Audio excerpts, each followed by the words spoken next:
विदर्भामध्ये भीषण उष्णतेनं नागरिकांचं जगणं अक्षरशः मुश्किल झालंय।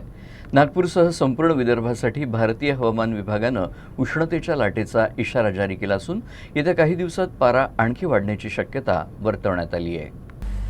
यंदा विदर्भात उन्हाळ्यानं रौद्ररूप धारण केलं आहे। सूर्याच्या तीव्र किरणांमुळे सकाळी 10 नंतरच बाहेर पडणं अवघड होत असून जणू काही भट्टीसमोर उभं असल्याचा अनुभव नागरिकांना येतोय।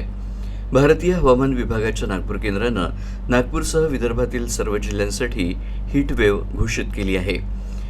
हवामान विभागाच्या अंदाजानुसार नागपूर, चंद्रपूर, वर्धा, गोंदिया, भंडारा, गडचिरोली, अमरावती, अकोला, बुलढाणा, यवतमाळ आणि वाशिम या जिल्ह्यांमध्ये 20 मे पर्यंत उष्णतेची लाट कायम राहणार आहे। हवामान विभागाच्या माहितीनुसार चंद्रपूर आणि अकोला इथं तापमान 46 अंशांपर्यंत पोहोचण्याचा अंदाज आहे, तर नागपूर, वर्धा, यवतमाळ आणि गडचिरोली इथं तापमान 44 ते 45 अंश सेल्सिअसच्या आसपास राहण्याची शक्यता आहे। सध्या विदर्भातील बहुतांश जिल्ह्यांमध्ये तापमान 42 अंशांच्या वर कायम आहे। गुरुवारी अकोला जिल्हा 45.9 अंश सेल्सिअस तापमानासह सर्वाधिक उष्ण जिल्हा ठरला। सलग तिसऱ्या दिवशी अकोला पहिल्या क्रमांकावर आहे, तर अमरावती आणि वर्धा जिल्ह्याचा पारा देखील 45 अंशांच्या वर गेलाय।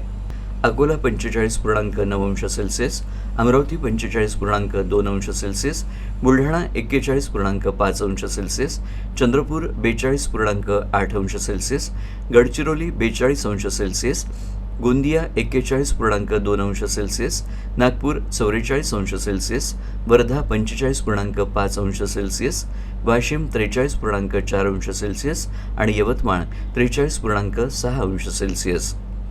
हवामान तज्ज्ञांच्या मते उत्तर पश्चिमेकडून वाहणाऱ्या कोरड्या वाऱ्यांमुळे तापमानात मोठी वाढ झाली आहे। वाढत्या उष्णतेमुळे दुपारच्या वेळेत बाहेर पडणं नागरिकांसाठी कठीण झालं आहे।